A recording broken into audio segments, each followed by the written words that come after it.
ఓం నమ శివాయ. శాపం. ఈ ఒక్క మాట వినగానే మనసులో భయం మొదలవుతుంది. కానీ నిజంగా శాపం పనిచేస్తుందా, లేక మన భయమే మన జీవితాన్ని నాశనం చేస్తుందా? శివుడి భక్తులను కూడా శాపాలు తాకుతాయా? అసలు పురాణాలు ఏం చెప్తున్నాయి? ఈరోజు మనం ఈ వీడియోలో తెలుసుకుందాం. శాపనాదాల వెనుక ఉన్న నిజం, శివుడి మహిమ మరియు మనం తెలుసుకోవాల్సిన ఆధ్యాత్మిక రహస్యాన్ని ఇప్పుడు తెలుసుకుందాం. మీరు చూస్తున్నారు పుష్పార్వి ఛానల్.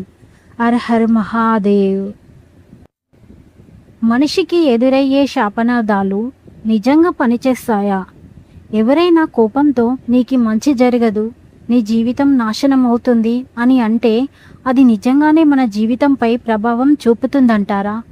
అయితే శాస్త్రాలు ఏమంటున్నాయంటే, మన మనసు బలహీనంగా ఉన్నప్పుడు భయం మనలోకి ప్రవేశిస్తుంది. ఆ భయమే ఆ శాపం నిజమైందని మనకు అనిపిస్తుంది. అయితే ఒకటి గుర్తుంచుకో మిత్రమా, మన పురాణాలు ఏం చెప్తున్నాయంటే, శివభక్తుడిని, ధర్మం పాటించేవాడిని ఎటువంటి శాపం కూడా తాకలేదని పురాణాలు చెబుతున్నాయి. ఎందుకంటే భయం ఉన్న చోటే శాపం పనిచేస్తుంది. భక్తి ఉన్న చోట శివుడే రక్షగా నిలుస్తాడు. ఓం నమ శివాయ. అందుకే ఎవరైనా ఏమైనా శాపం పెడితే భయపడకు. ఓం నమ శివాయ అని ఒక్కసారి హృదయపూర్వకంగా జపించు. నీ చుట్టూ ఉన్న నెగిటివ్ శక్తులు దూరం అవుతాయి. ఎవరైనా మనని ఏమైనా శాపం పెడితే నువ్వు నాశనమైపోవాలి, నీ జీవితం నాశనమైపోవాలి అని ఎవరైనా మనను కోరుకుంటే తిరిగి వాళ్ళ జీవితంలోకే అది ప్రవేశిస్తుంది.